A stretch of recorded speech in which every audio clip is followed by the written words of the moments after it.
Hi, and welcome back to VisualPolitik. I'm Grant, and in keeping with the theme of the channel, I'm wearing a ridiculous shirt and I have no hair. You're all welcome.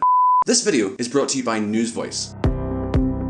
The news is broken. Almost all US media is owned by just a handful of big corporations. Fake news is obviously a huge problem as well, and finding something unbiased can be hard. NewsVoice is revolutionizing the news landscape. It's an app that gives you a personalized news feed by aggregating major news sites, as well as international and independent media, giving some much needed balance. Each news story shows multiple sources, which are all tagged with their biases and perspective. The news affects almost every part of our lives. What we hear and read shapes which people we trust, what we eat, what we buy, how we vote, even how we think. NewsVoice is created by its readers, so you can upvote stories that you find interesting so more people will see them. It is essentially a democratized platform for news. Plus, it saves you time. You get all the news and all the sources in one app so that you can be better informed. Oh, and it's totally free, which I appreciate, being as I am Scottish. Anyway, get started with NewsVoice today for free through the link below. It's available on both Google Play and the App Store. Let's get into the video.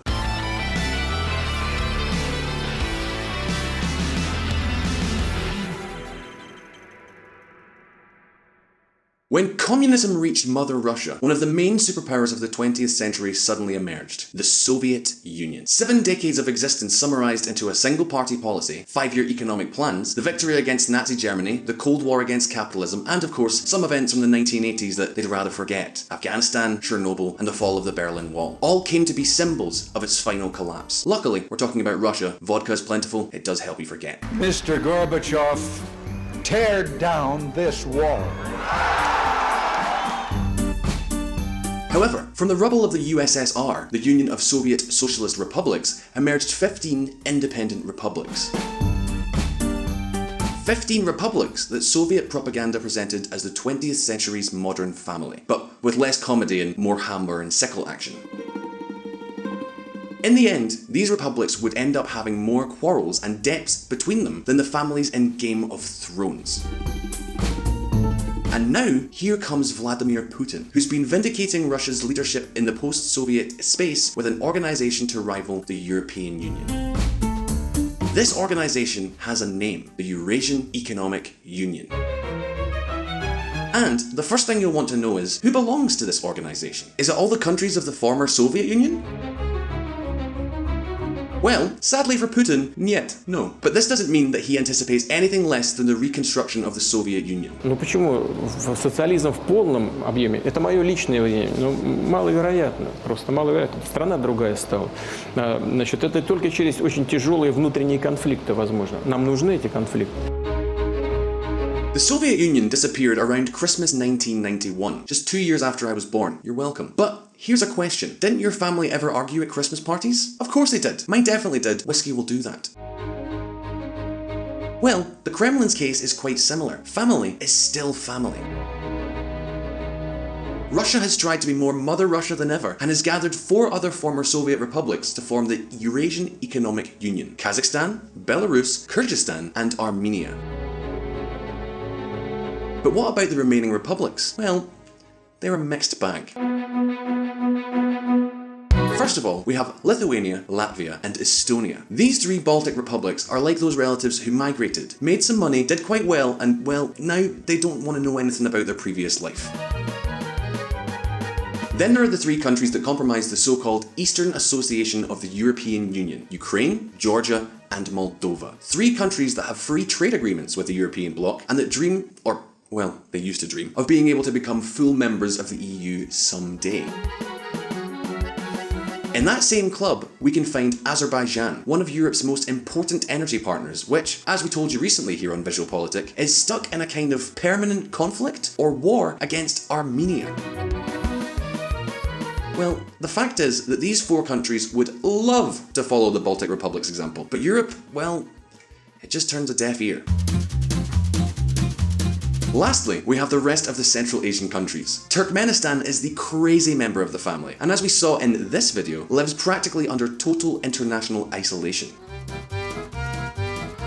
The last 2, Uzbekistan and Tajikistan, have a bit of a problem. They don't really get along, so it seems unlikely that the Eurasian Economic Union will succeed in attracting the Tajiks after news like this.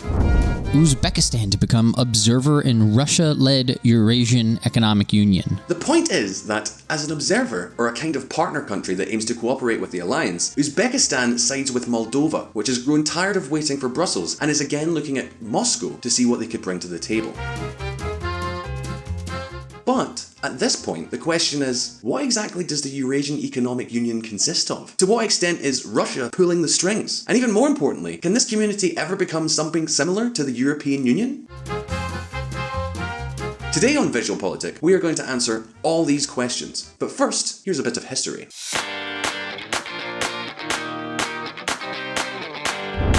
Growing pains. The Eurasian Economic Union has had a difficult birth. And the growing pains haven't stopped. Think about this. How many times have you heard that the Paris-Berlin axis drives the European Union? Lots? I thought so. In fact, that's where its origin lies. The European Union was born out of the need for two countries, namely Germany and France, to cooperate, to build a shared future after a century of engaging in one war after another. However, the starting point of the post-Soviet space is very, very different. Completely different, in fact.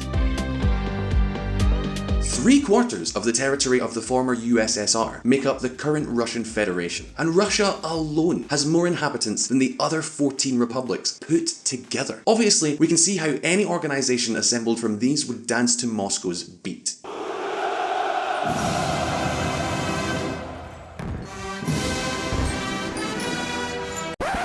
And, of course, as you can imagine, this tactic frightens the former Soviet republics. What all these countries want is to continue to command themselves, not to receive orders from Moscow ever again. This fear has a lot to do with this organisation's growing pains. Let's go back to 2004. The European Union opened its doors to Eastern Europe in 2004, an expansion that weakened Russia's geopolitical position in two important ways. First, the Kremlin had to witness the entry of the Baltic republics, three former member territories of the Soviet Union, into the European Union. And second, Poland, Hungary, the Czech Republic and Slovakia also joined the European family. And, after a few more years, Bulgaria and Romania too. This constituted a switching of sides from practically all the countries that were once part of the Warsaw Pact, the symbol of the hegemonic power of the USSR over the communist bloc. Well, this is what's triggered the Kremlin's efforts to create an organisation, its own organisation, to try and rebuild this post-Soviet space. And, of course, what was the second most important republic in the former Soviet Union? Ukraine. So, based on the Russian approach, the Moscow-Kiev axis would be something like the Paris-Berlin axis in its ability to lead the new bloc. This would reduce the feeling that what Moscow wants is literally to gobble up the rest. Sounds sensible, right? Moscow, Kiev at the head of a new international bloc? What could go wrong? Well, hold on, because there is a problem. Ukraine never wanted to have anything to do with this project. And listen carefully, because this push and pull between the interests of one group and the other caused no less than two revolutions in Ukraine. The first was the Orange Revolution.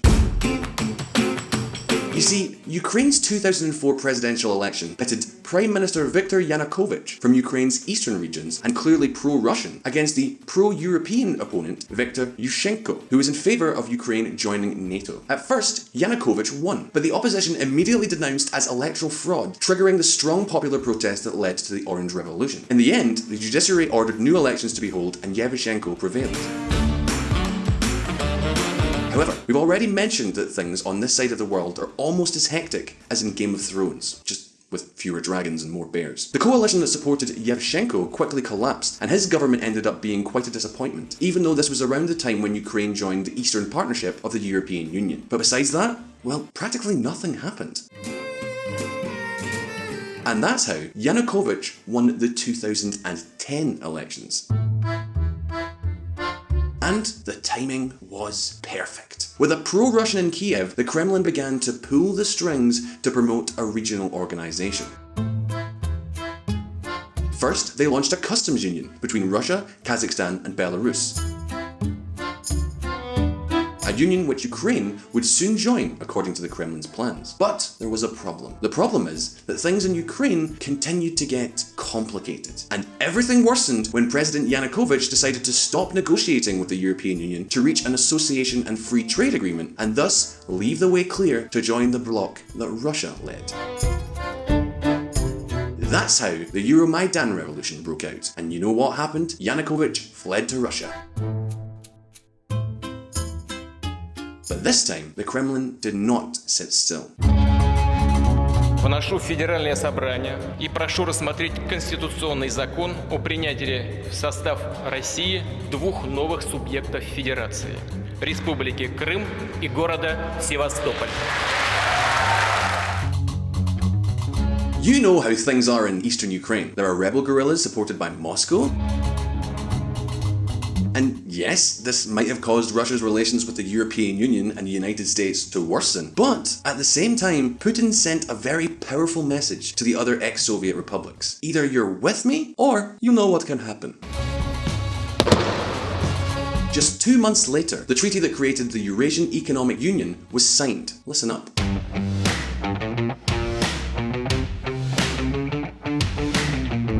Five countries, 5 objectives. After the rocky start that the Eurasian Economic Union suffered, another main problem that the organisation faces is the lack of common purpose. Because each of the 5 countries that comprise the Union has its own objectives, and believe me when I tell you that they are very different. For example, Russia's agenda is the most obvious. Regional economic integration has become the formula to boost prosperity. That way, it'll get a broader and more stable market for its own products. Besides, as we mentioned before, leading such an organisation in the post-Soviet space is very useful for the Kremlin and helps their objective of reinforcing Russia's global position. The return of Mother Russia!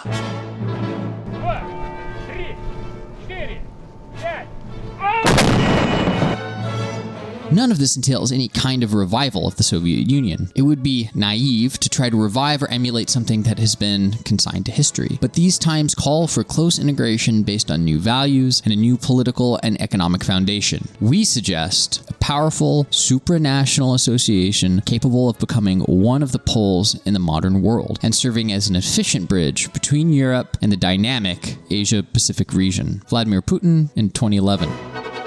And now, in this political game, the most important role that had once been reserved for Ukraine has fallen to Kazakhstan? Because when the Eurasian Economic Union was launched in 2015, Kazakhstan had a good reason to be cautious. A quarter of Kazakhstan's population is of Russian ethnicity.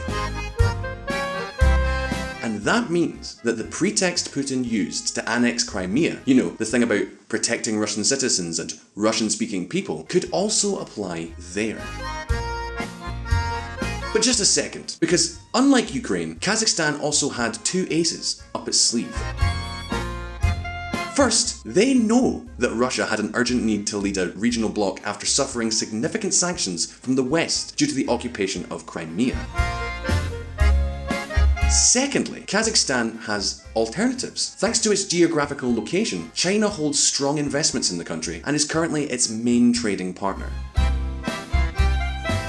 So, while Crimea had an important incentive to get along with Putin, let's say that Kazakhstan wasn't as concerned enough to say yes to everything.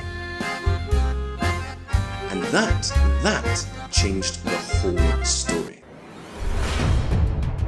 Let me explain. Russia's initial intentions for the post-Soviet space were to establish a more comprehensive union that encompassed a unified monetary regime, as well as defense and political integration. Sound familiar? This extensive plan was rejected by Kazakhstan, which was determined to prioritize the economic aspect. For this reason, it blocked Russia's suggestions to provide the UEE with capabilities in foreign policy coordination, border defense, visa policies, medical care, and education. Kazakhstan also rejected Russia's claim to establish a Eurasian parliament and made it clear that it would not give up a smidge of its sovereignty by joining the Union. It's been 5 years since President Nazarbayev established the Kazakh position before the Union, and his successor, President Tokayev, has made it just as clear.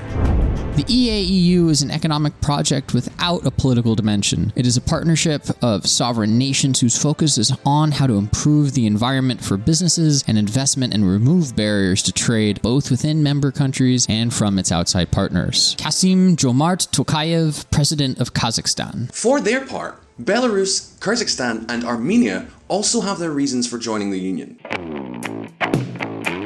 Because, unlike Kazakhstan, they aren't rich in natural resources, so Russia's promises of oil and gas at mates rates have been a good way to attract them. In other words, offering them cheaper energy resources and a larger market to sell their heavy machinery while maintaining Russian cooperation were good enough reasons to join. In fact, Belarus has been under Moscow's orbit practically since its independence. As we've explained in another video, there's even a plan to integrate both countries.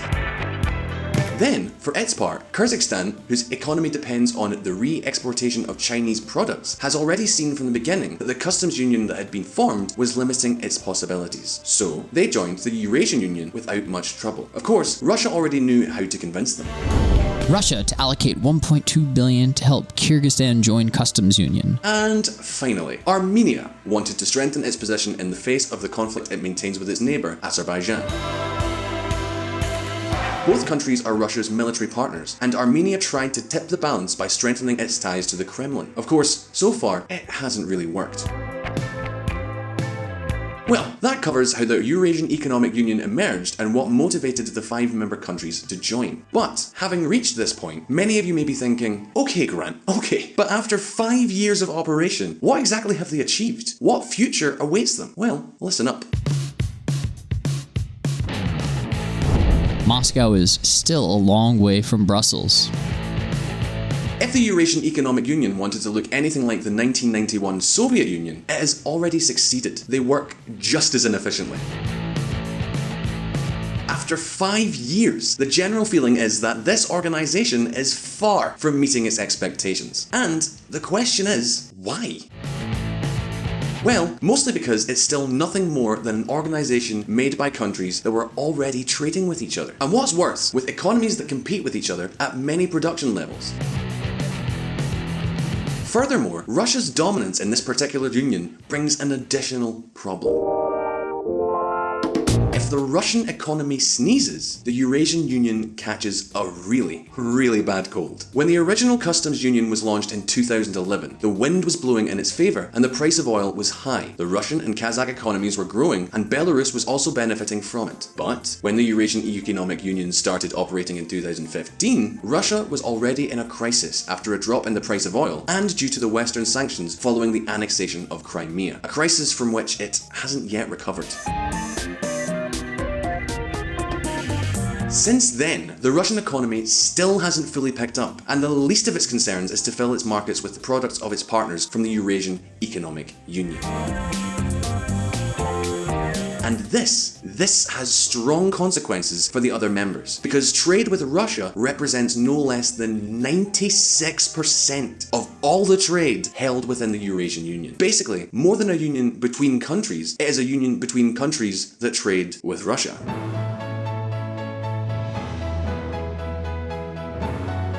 For example, as you can see for Belarus, trade with Russia accounts for almost half of all its foreign trade. And as for the rest of the members, the situation isn't really that different. However, unlike these member countries, for Russia, reciprocal trade barely represents 8% of its commercial portfolio. In other words, from an economic point of view, for Moscow, this alliance isn't as important as initially thought. Furthermore, the idea of having a common market is far from being achieved. There are still many protected sectors that remain outside the economic union, and even in some sectors that were supposed to have no barriers, countries frequently hinder trade to defend their national producers, citing all kinds of administrative and technical reasons, such as sanitary and veterinary controls. They are trying to solve this, but there's still a long way to go. When it comes down to it, things are going very, very slowly. For example, the creation of the common electricity market has been postponed until at least 2025. A single oil and natural gas market is also planned for that year. Will that deadline ever be met? Well, we don't know, but what we do know is that Russia isn't very interested, and that makes us suspect that today the questions are more important than the answers. So, why isn't Russia interested? Well, because energy policy is an essential asset in Russia's foreign policy. That's right, it's foreign policy. I don't think this really comes as any news to anyone. Russia does both business and politics with its natural resources. Here's an example. Since the Armenian government doesn't like Putin very much, last year the gas price was raised by 10%. And, as we outlined in a video that we made in February 2020, Russia is using its oil to pressure Belarus into promoting the union between both countries. But, to be fair, not everything is bad news. The truth is that the Eurasian Union has also had some positive results. For example, the free movement of workers has alleviated Armenia and Kyrgyzstan's international situation, since now their unemployed citizens have more accessibility to work opportunities and a new life, although it is a new life in Russia. And this regulatory change has been beneficial for everyone. On the one hand, Russia, which has an aging population, gets labour. And on the other, migrants from Armenia and Kyrgyzstan send billions of dollars home from Russia each year. Also, on the positive side, we find the signing of free trade agreements. They have done this with countries as diverse as Egypt, Serbia, Vietnam, and Singapore. Furthermore, the Eurasian Economic Union has also signed a trade cooperation agreement with China. And that isn't the only regional power with which they have strengthened ties. Listen up. Iran-EU free trade agreement to take place in 2 to 3 years, official. Of course, this commercial open doors policy could be a lifeline for this organisation, which has so far been, how can I say it, inconsequential?